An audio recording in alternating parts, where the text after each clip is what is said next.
if a boy wanted to marry a girl, he would wait for her as she goes to fetch water, and they would gang up with a group of boys and, assault her.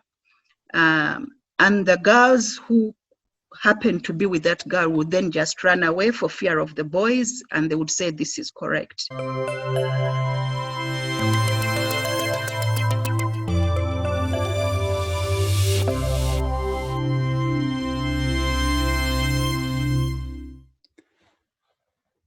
Welcome to Mind the Shift.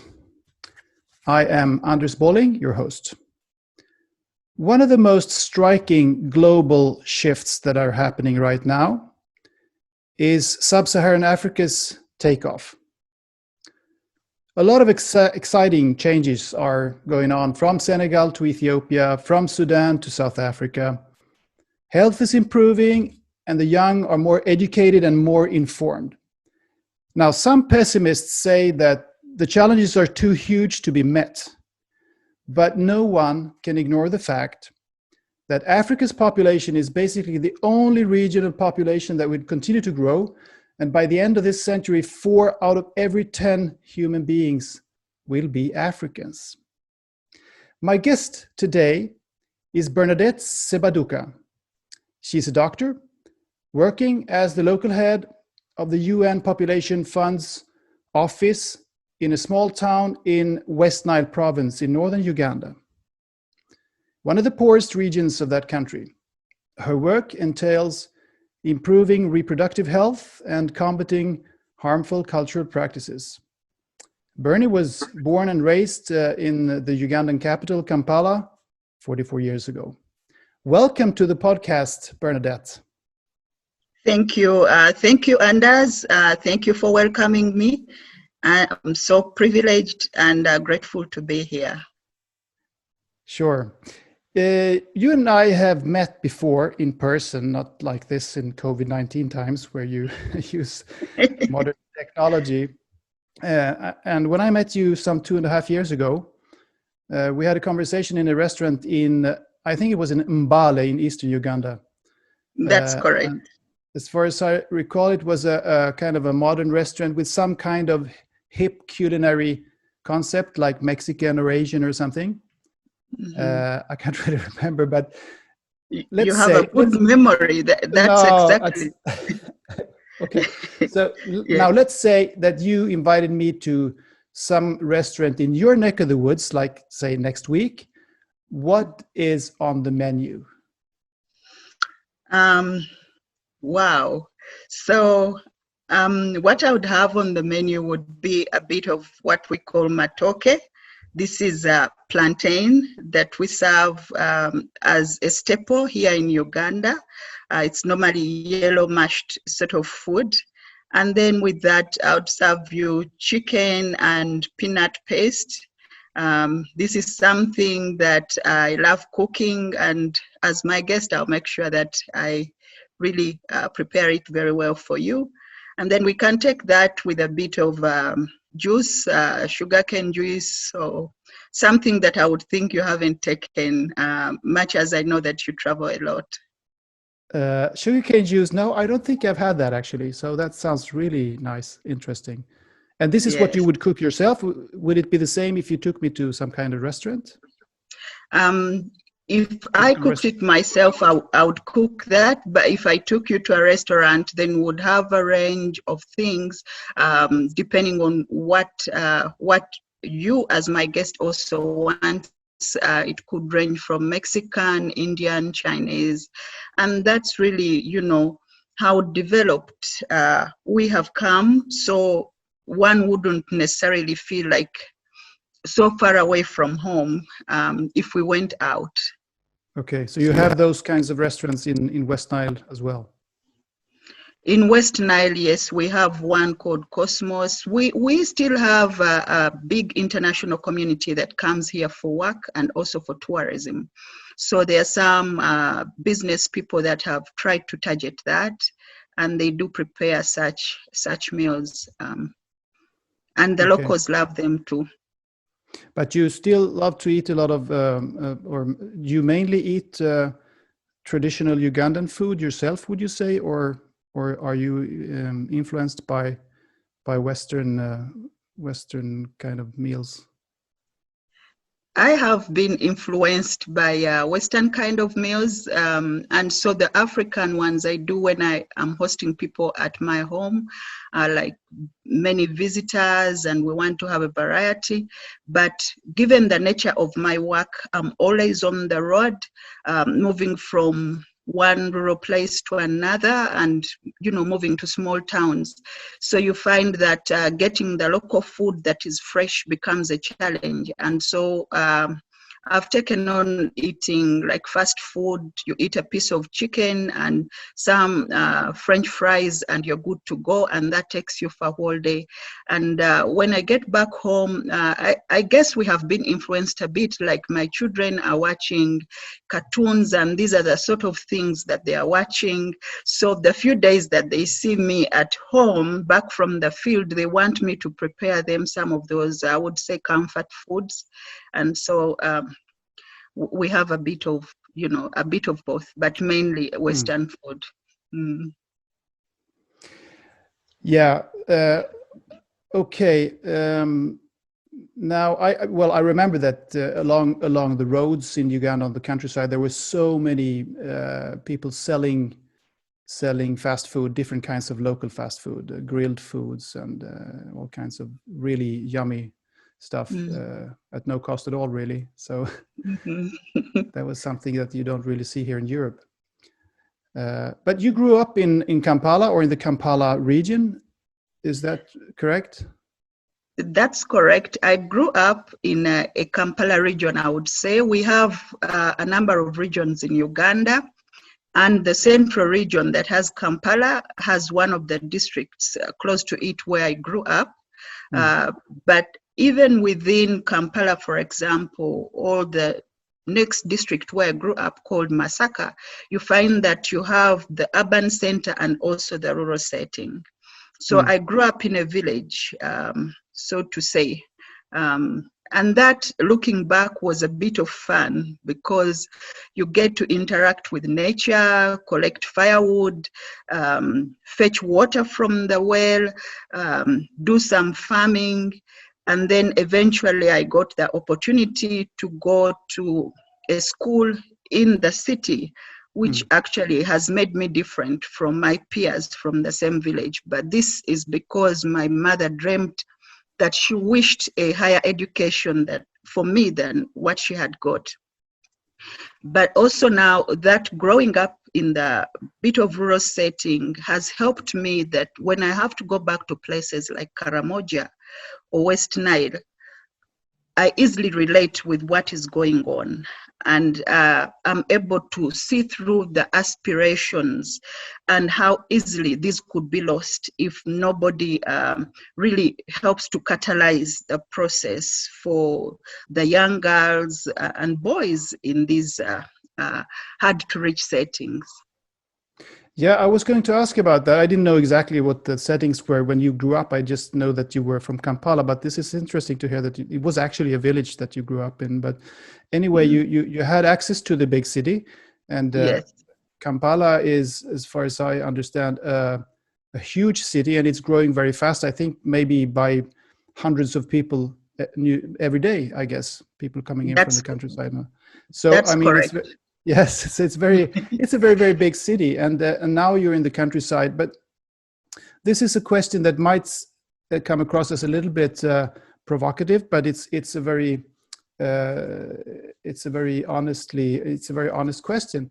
Do you? I mean, you're a highly educated person from, let's say, then more or less urban area, from more or less from a big city. Would you say that you have perhaps more in common with highly educated people from big cities in other parts of the world, perhaps like myself, than, let's say, a smallholder in the countryside in Uganda with no education? Do you understand my question? I understand your question. I would say that I am in between a highly educated person in a big city, like, for example, in Sweden. I have had a chance to visit, for example, Austria and UK, and I find that even people who are a bit younger than me or have not yet attained the education that I have, they have acquired a number of skills. They're able to do so many things, life skills in addition to the technical expertise, and to also be in pace with the, with the rapidly changing technology, if I may say that, which is not exactly the case for me. So I feel that some of the things are slower. I have to do a lot of learning on my own to pick up on some of the things that I could have missed out.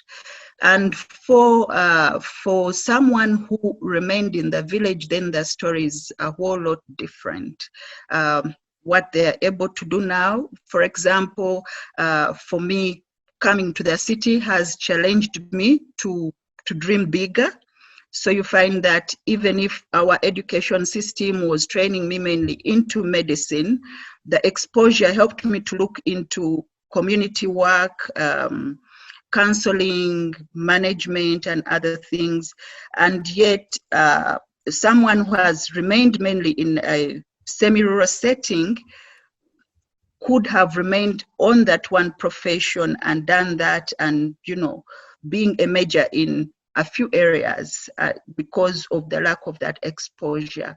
So I feel that I'm in between, but like you said, if I'm compared to Uganda in general, I would say that I'm in a good position in comparison to many other people in Uganda.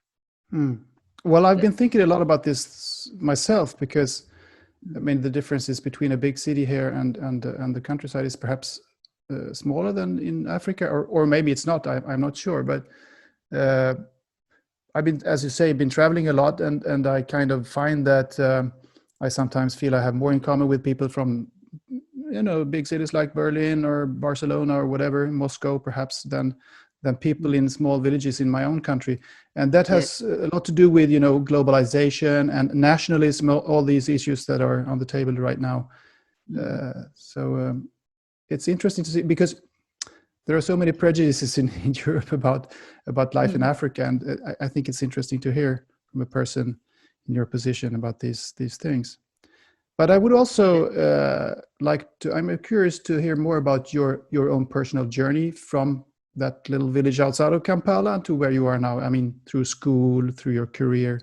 Can you tell us a little bit more about how it came about? Thank you, Anders. So I'm born in a family of over 12 children, about 14 children. This is mainly because of religious affiliation that, my parents felt there was some instruction religious-wise that was telling them to not use birth spacing.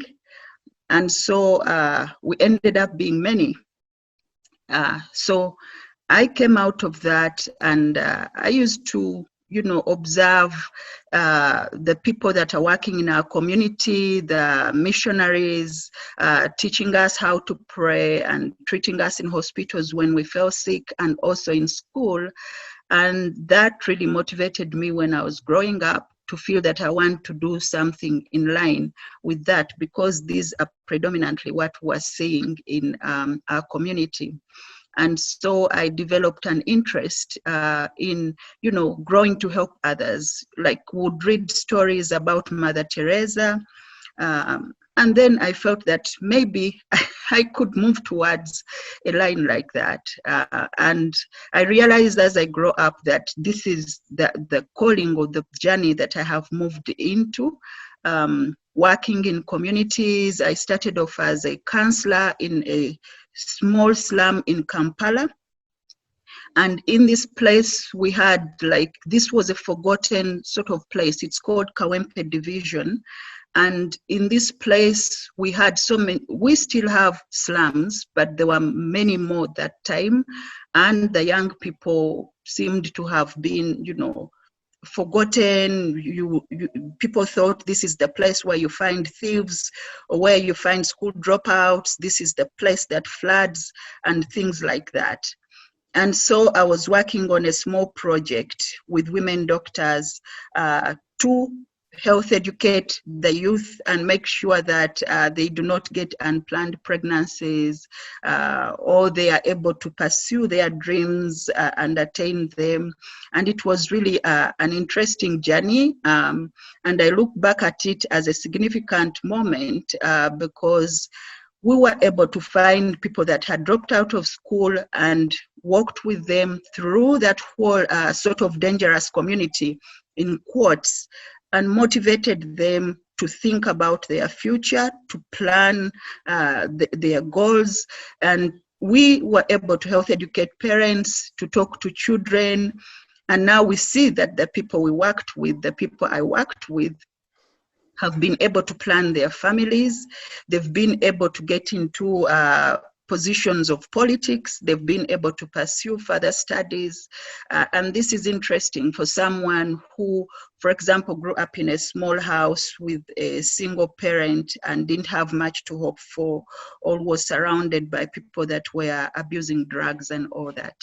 So that is what has continued to motivate me to be able to create change. And I've done that even in Karamoja, where I've been working, and I continue to do that, picking on a group of young people and mentoring them. Some of them, sometimes it's in relation to work. You find a university graduate that is about to lose their dream because of sexual harassment, and they don't know how to deal with it because it's not something that is easy to talk about, and they can't report it to the human resource manager. I can listen to them without judging them and then guiding them how to navigate that. Then they're able to go on and really, get that confidence and attain their dreams. So that is what I continue to do as I also do my professional work. Okay, so let's switch over to talking a little bit about your actual work today, what you do at the office. And as I mentioned in the introduction here, you're working with improving adolescent sexual and reproductive health and combating harmful cultural practices like child marriage and female genital cutting. So how do you do this? What is an ordinary day like for you? An ordinary day would begin with starting in the office and discussing with my team what we are going to do for that day. If it's a Monday, for example, would know what we want to do during the week. And then mapping out or agreeing on how we contact the stakeholders we work with, because the work that I do involves working with various UN agencies, working with cultural leaders, religious leaders, and also representatives of the community. So mapping that out and then going off on the road and meeting, for example, having a meeting with a district leader and having a conversation about the work that UNFPA supports and how that is going on within their district, where we need to improve, how we can involve the communities more and things like that. So I have that discussion, and then I also go out into the field to see exactly what's on the ground. And sometimes you find that you get into like a personal discussion with an individual that has a specific problem that is outside the group. For example, it's a girl that is being forced into child marriage or has run away from home because they were going to be, cut, female genital mutilation and things like that. So I find these individual needs, but also the group needs, and I handle it as it comes. But overall, my work focuses on coordinating the work that UNFPA does, and that is in a really big area, like, for example, 30% of Uganda. making sure that we are coordinated, we are working with stakeholders, we are delivering value for money, and we are being accountable to our beneficiaries in the things that we are doing, and also to our funding partners. So what does it entail on the ground, so to speak? In what way can you see improvement? Can you see things happening? Can you see changes in people's attitudes? Yes, I see changes in people's attitudes. This is a gradual process. I see changes. I see a lot of questions. For example, if I may relate it to child marriage, previously we used to find that parents were encouraging girls to get married early. For the fathers, it was mainly because they look at their 10-year-old and they know that if this girl is exchanged into marriage, the father is going to get 30 cattle right away, just like that. And so they had, and some of them still have that motivation. And for example, the mother would say she wants her child to get married because she fears to get ashamed in case her child gets pregnant before she's married. Mm. And so she would be like encouraging of the girl to get married and to say, you know, she herself had gotten married when she was a teenager. So she feels this is okay and she's encouraging that. But as we have continued to work with the communities, we find that this is shifting. We are having conversations of the implications of getting instant wealth. Like if you got cattle instantly today, what is the cost of not waiting 8 years to get a university graduate like Bernadette? And so when we keep having these conversations with the mothers and them listening to others that have succeeded, you find that this is changing, and this is what brings a smile to me and others that I work with. When you find mothers saying, whereas they went through that unknowingly or they didn't have where to run to, now they are willing to be parts of community groups that say no to that. And they can provide social support for children, for young girls that need a place to run to. They can support that process of going to a local leader to report child marriage. And, you know, they can contest some of the things that happen. For example, one of the things that used to happen commonly was called courtship rape, whereby if a boy wanted to marry a girl, he would wait for her as she goes to fetch water, and they would gang up with a group of boys and, you know, assault her. And the girls who happened to be with that girl would then just run away for fear of the boys, and they would say this is correct. But this is slowly changing. How could they say that was correct? Because the culture felt that a girl should not willingly just say yes to a decision like marriage. And so if she's able to fight off the men and they don't take her and they do not assault her, then it shows that she's a strong woman who is, you know, able to become a mother. Much as it was really devastating to the children, but the culture had come to make them believe that it was for their own good. So, but now this is being contested. For example, I have seen more than one example where the girl knows it has happened and they quickly run back to inform the police or the local leader that such and such a girl has been taken. And so our interventions have been able to stop that and to generate more role models or success stories that can then say, you see, I got married and I didn't have to go through courtship rape, and I'm being a good wife. So courtship rape is the term for that terrible practice? Yes, it's called courtship rape. And it was common before in the villages or even in the cities, or? No, only in the villages. Okay. Yes. Female genital mutilation must be one of the most terrible cultural practices that that you can find in the world. But I understand maybe Uganda isn't one of the worst countries. I know it exists in Karamoja, like you mentioned that province. But would you say where you are working, is it child marriage that is the main big problem here, or is FGM still common? I would say it is still common. It's done undercover because government has said no to this. Communities have signed up that this should not be done. So where it happens, it's happening, below the radar. And it's still continuing. There's a time when we saw a surge in that. But that has been addressed, and we are now not hearing a lot of it. But I would say it's still continuing. It's harmful, and it's something that we continually work to say that it's able to stop.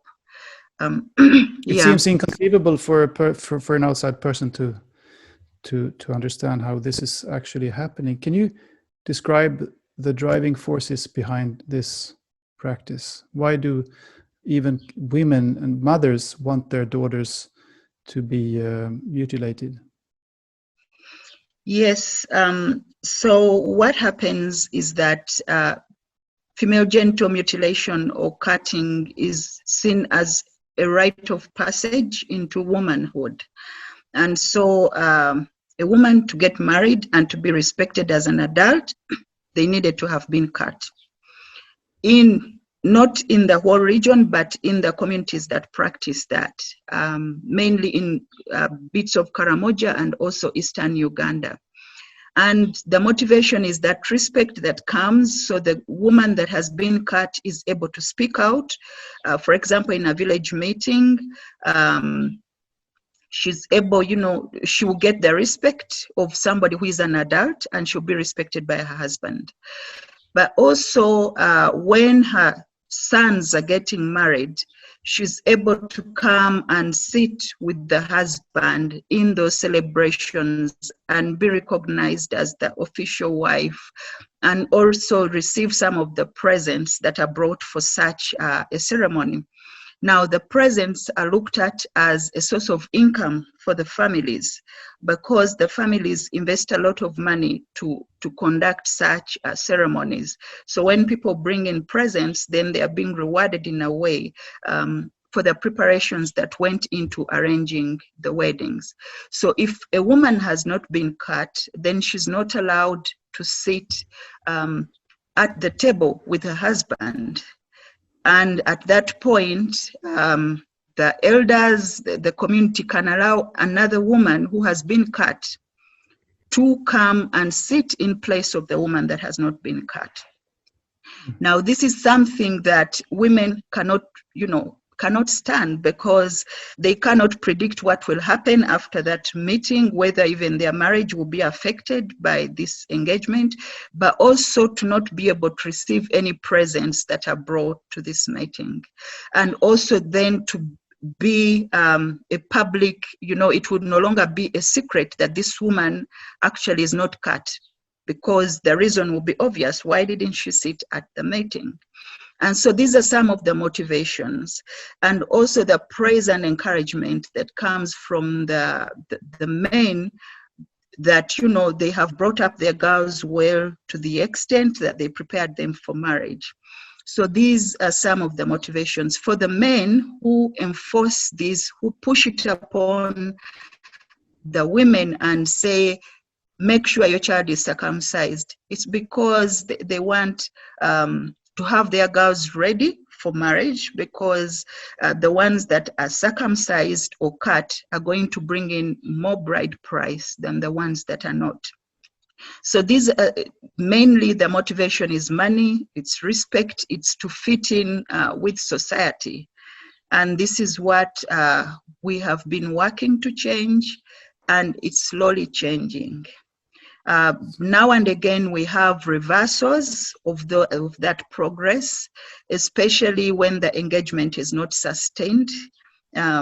If we do not sustain that, the ones that remain in the village can keep challenging those that have said no to female genital mutilation, and you find that sometimes they give in to peer pressure. So the intention or the plan is to make sure that we are persistent and consistent in our engagement with the communities, so that they can, they can feel encouraged to keep their decision. Because otherwise, this cutting can happen at any age. If a woman of 48 realizes that she's losing out because she was not cut, she can still go for it. It's not limited to teenagers. What would it take to eradicate this altogether? I mean, it's not a practice in the big cities, as far as I understand, and of course, in most of the neighboring countries around Uganda, it is not practiced, or at least.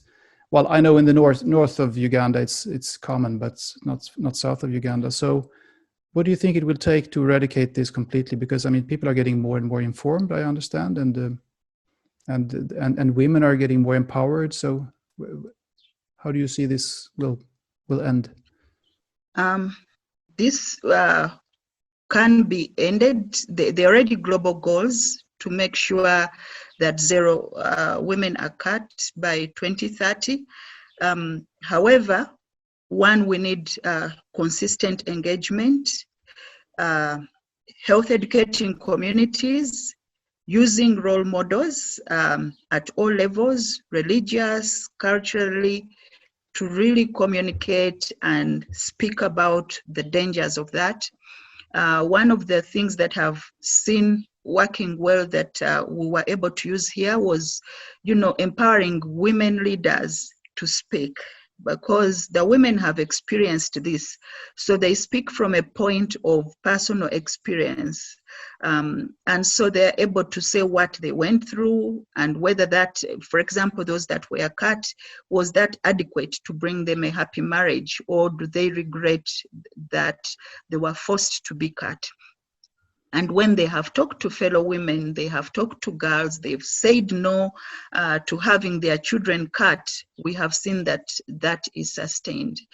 But these women need to be, their capacity needs to be developed so that they are able to speak out without fear of stigma, that they are able to reach the hard to reach places, which is where the undercover activities happen, and things like that. And also to build a movement that of people who are saying no to these harmful cultural practices, so that that social support is able to propel the change forward.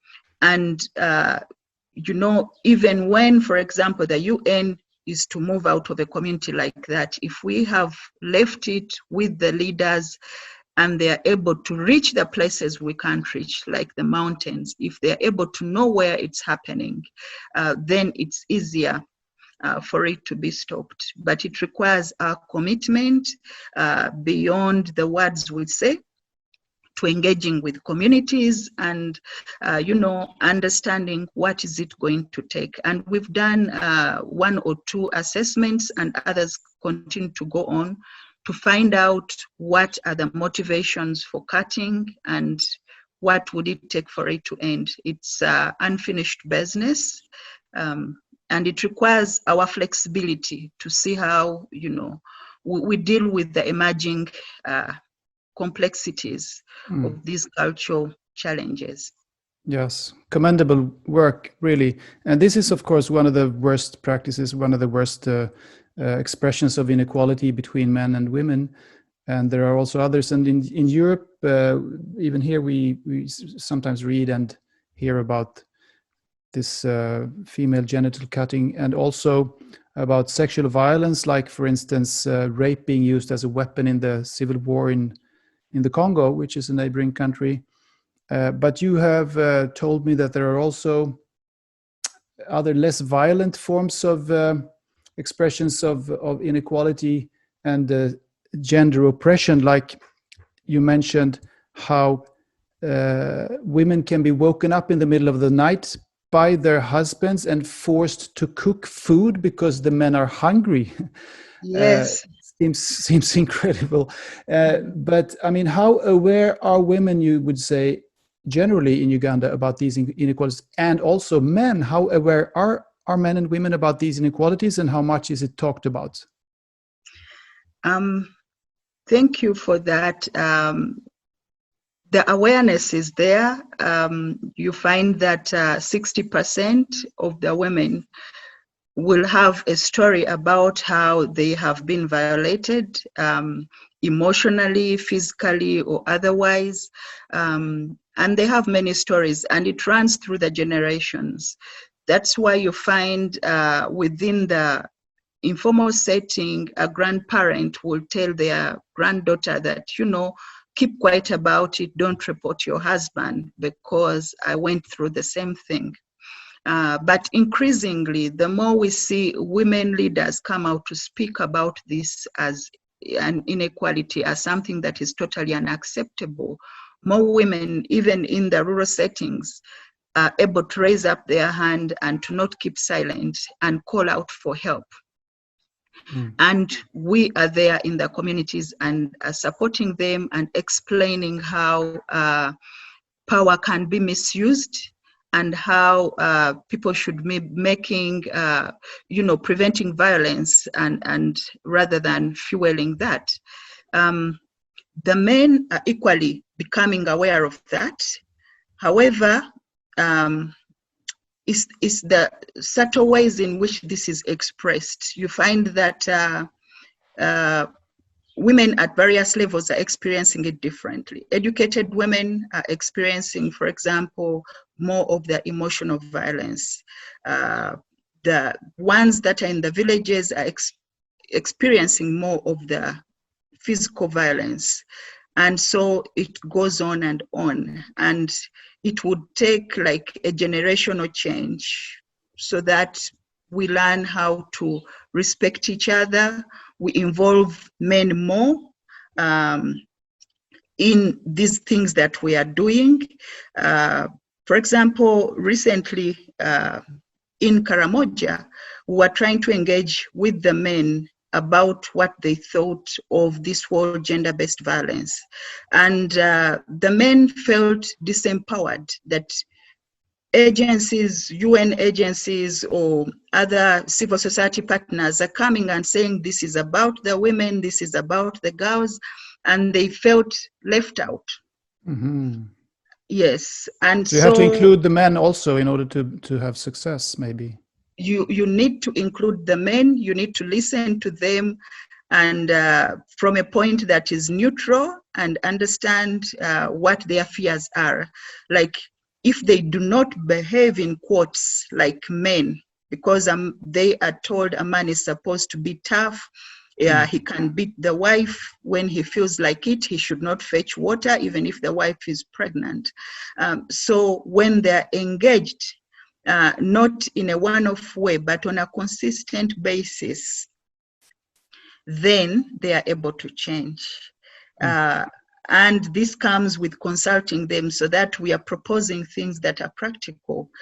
There was a time when we had a campaign, there was a campaign, not necessarily from UNFPA, but a nationwide campaign to encourage men to attend health services with their wives. And because the skills of the women to negotiate for that support had not been built, the husbands were not going to the health centers. And the health workers were not willing to treat women who have not come with their husbands. They were giving priority to the ones that come with male partners. And so women tried to get transport persons like these ones who ride motorbikes. I don't know if you saw them when you are in Uganda. Oh, yes. I don't remember what they're called now, but there are motorcycle taxis in many countries in many countries. Africa. They are called boda boda. So they would, yeah. From border to border. Yeah, I remember now. That's the yes. old. Okay. Anyway. So, and as these were paid to accompany the woman to the health center and then line up with her, and then the health worker would be satisfied that her husband is listening to instructions, but it was not changing it was not creating the desired change at household level. And these are things that we need to rethink. Not to wake up one day and say we want men to be involved, and if we tick off this box, then they are being involved.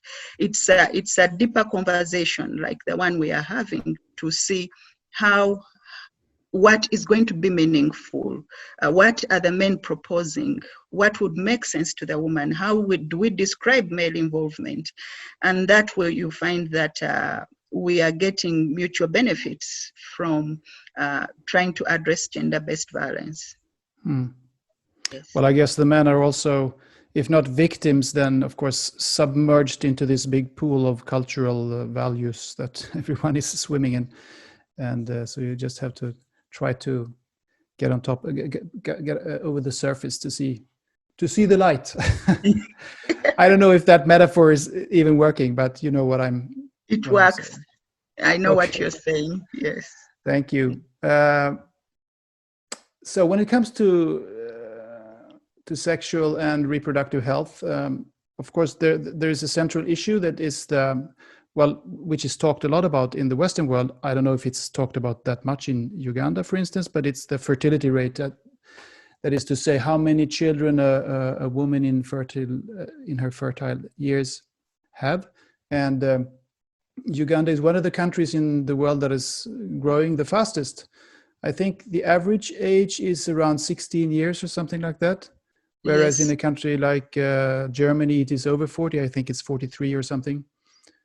And I know that the president of Uganda, Museveni, has talked about the growing population as one of the country's main resources. But as you probably know, many people here in the West, they get scared when they see the numbers. So how are people in Uganda talking about this? Is a big family still considered an expression of wealth, or is it seen as a problem? Thank you. We are having, different sections or layers of this discussion. You find that those that are more educated, in fact, our statistics show that the effect of high fertility is reflected more among the ones that are not as educated, the ones in rural settings, and also those that are poor. Because the poor, for example, in Karamoja, where I was working, in other areas, they think that they need to get big families for people to do housework, for girls to bring them bride price and things like that. So they look at those benefits if they are living below the poverty line. And then you have the ones that have not been well educated, feeling that, they don't see the reason why they should space their children or have fewer children. On the other hand, we have the religious aspects, whereby even if somebody is educated, because of the religious background, they might say they are not yet able to use contraception.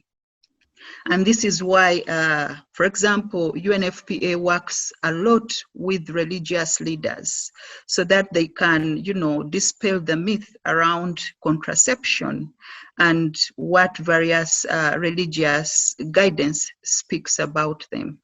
But a big family is still, by and large, something that, is valued in Uganda.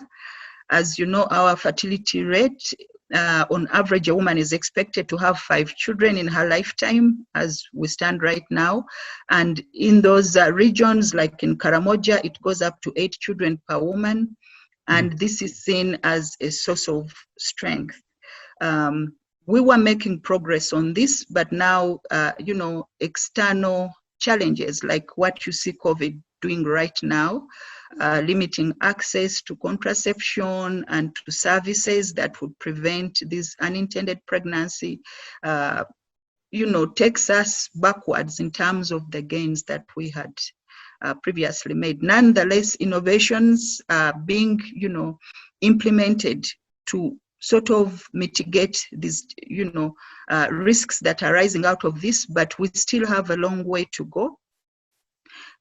in order to address this.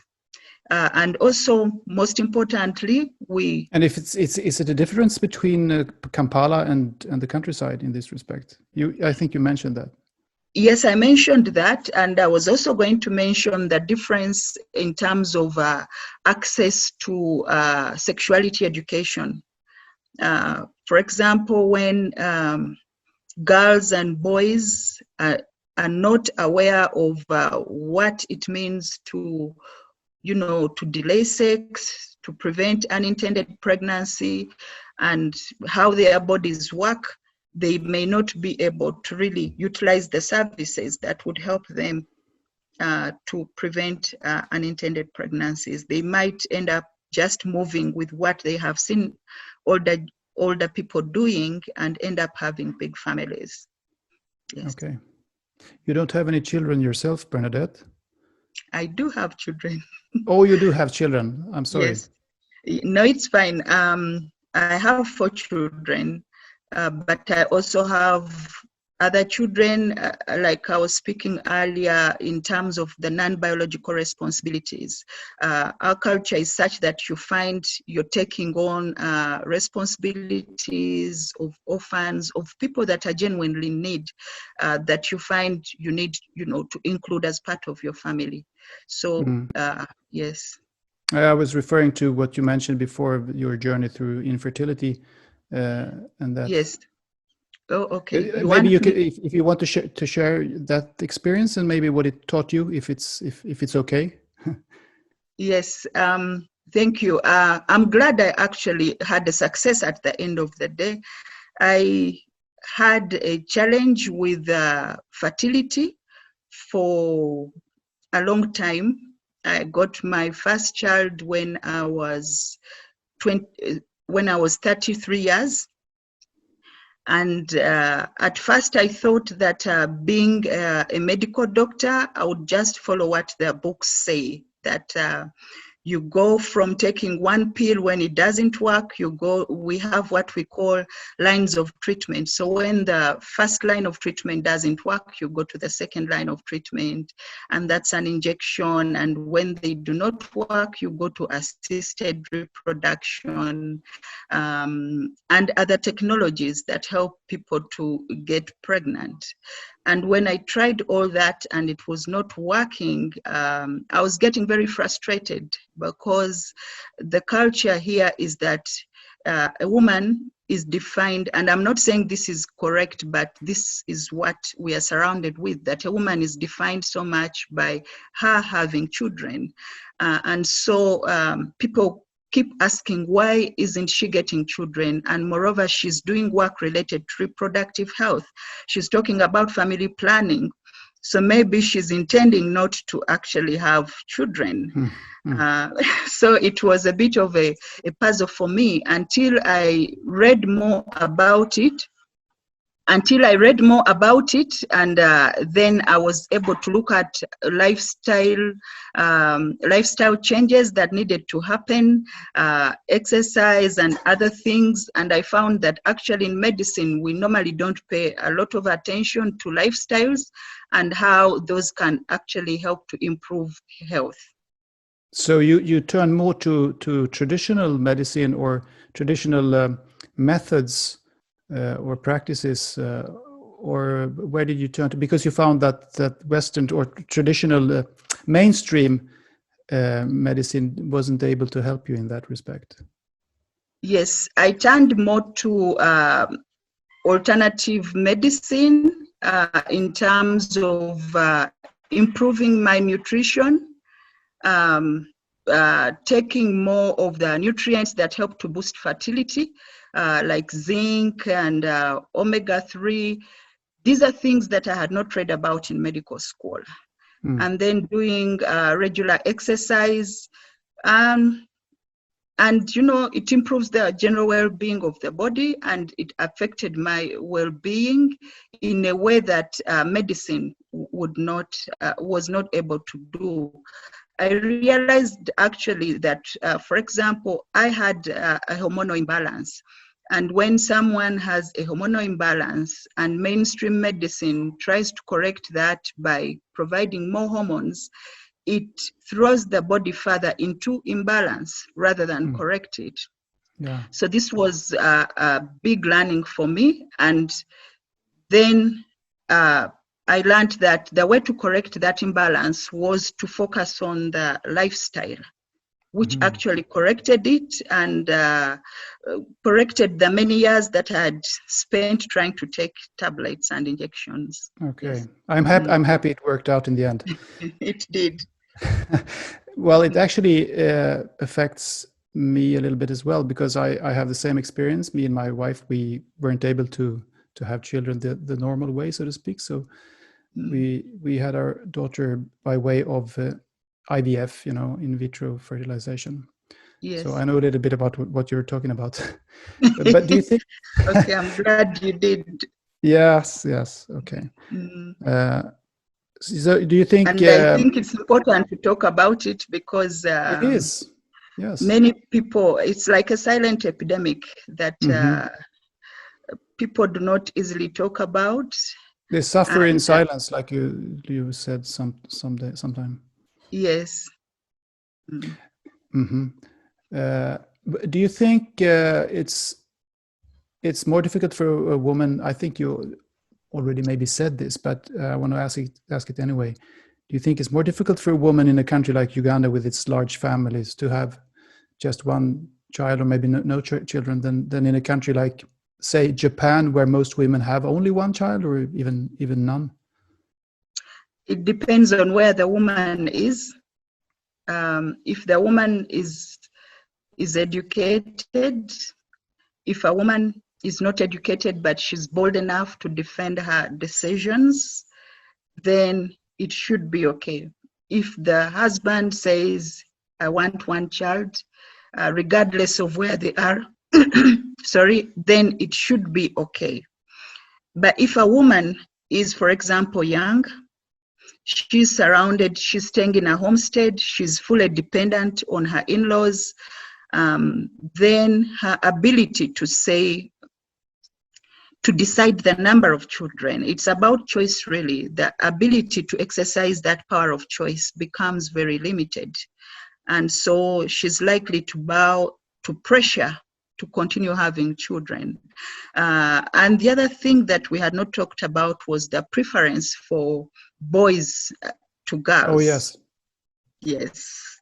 So if she has not had a boy, then she might feel the pressure to, continue having children. I have 4 girls. I do not feel the pressure because I'm empowered enough. That's very good. I'm empowered enough to speak to, to defend my choices. Yes.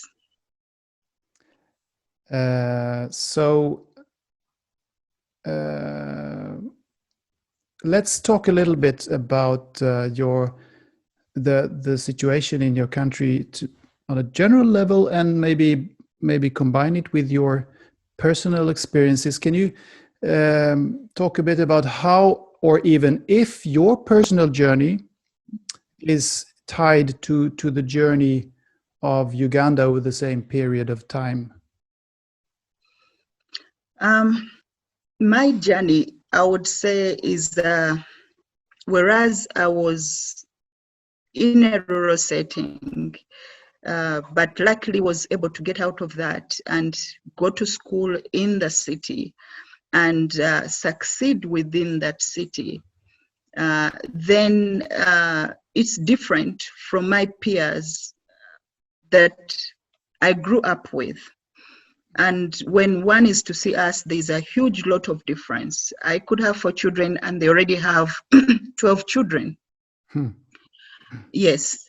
And maybe they dropped off after 6 years of school and something like that. That is typically what happens in some of these, settings that are not close to the city. And so there's that difference. But the similarity, or the things that have happened happened, for example, when I was growing up, we saw in Uganda an encouragement of women to take leadership positions.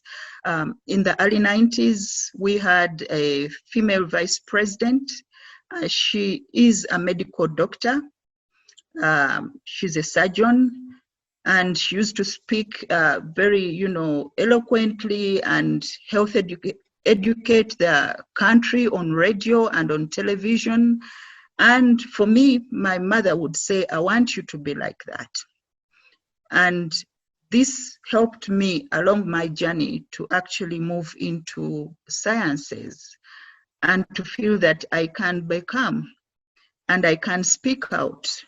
And so we have seen really the benefits of empowering women and putting them in those positions and what it does to create role models. And so that has been really helpful. In addition, the government used to give bonus points to girls to join university. So like if one was going to miss university by 2 points, but they're a girl, then they would be admitted anyway because of being female. So this has helped a bit. But by and large, I would say that for me, the game changer has been mainly education. Because most of the other factors are not consistent, like being able to know somebody in a position of influence, that is not applicable to many people. But if we educate girl children, like I have been educated, I know that I can work in Uganda, I can work in a rural setting, I can work in town, I can work beyond the borders of Uganda and still be able to relate. And that has changed my journey from the majority of Ugandans. And this is the wish that I have for many girls in Uganda. Okay.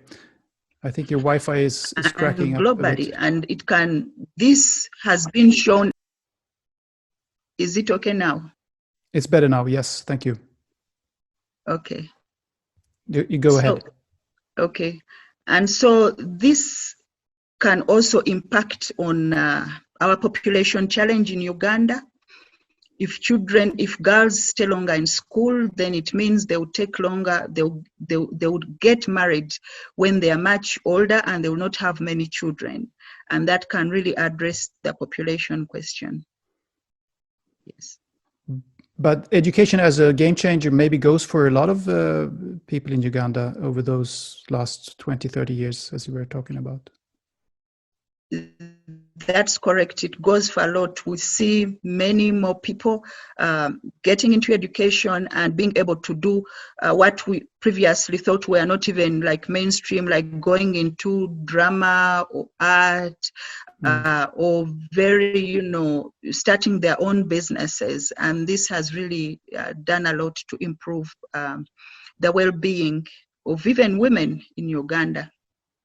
How are people describing the development going on right now? Is there, I mean, not just now with COVID-19 and all that, but generally if you say the last period of years, maybe the last 2, 3, 4 years, are people, is there a sense of hope for the future? Yes, there is a sense of hope. As Martin Luther once said, that without hope, nothing really gets done. We need hope to do the things we do. A farmer needs hope to plant, because then he knows that the seed he puts in the ground is going to, to develop many more seeds. And so the hope is there. Us having seen success stories, having seen the good role models, having seen the peace that is going on in Uganda, there is hope. However, sometimes external factors come in and they affect this hope and it becomes so faint. So what development workers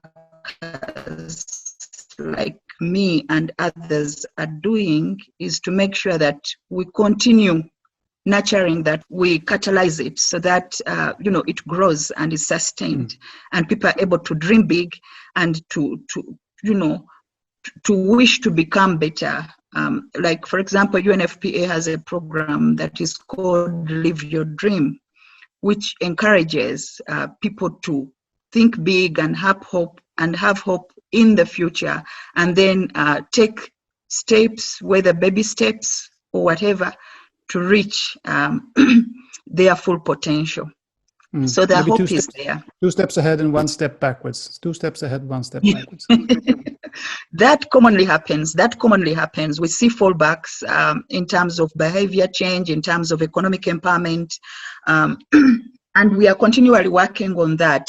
What causes the back and forth, so that we are able to learn from it and then address it, so that it becomes less and less common. Yes. Okay, wrapping up, Bernadette, what are your own dreams and hopes for the future for you personally? What do you want to achieve? Currently, I'm already living my dream, working to improve the lives and well-being of women and girls. This is what touches my heart. This is what excites me. Looking forward into the future, I want to focus more on research that addresses the persistent problems, development problems we have in Uganda. For example, teenage pregnancy has been, a challenge for a very long time. And I need to see what is it that we are doing right or we need to improve through research, and make a contribution in that sense. And also to look for continuing to work as an idea motivator with small groups, thinking through the innovations that can make a sustainable change, whether in the development settings or humanitarian settings. And then to continue mentoring, adolescents and young people, because they continue to come in. When you help one, another one still comes along the way. At a personal level, I'll be looking at settling into a phase where I can spend more time with my family. As you noted, I got them a little bit late. So, So how old are your children now? So the youngest is 4 years and the biggest is 10 years. Okay. And so I would be wanting to do work that does not take me away from them very often. And I think these are the challenges of working mothers everywhere. Absolutely. So Bernadette Ssebadduka, thank you so much for being a guest on Mind the Shift. You're doing a tremendous job and you are a wonderful role model. I wish you all the best for all the goals that you set for yourself. Thank you, Anders. I've really enjoyed the show, and thank you for having me.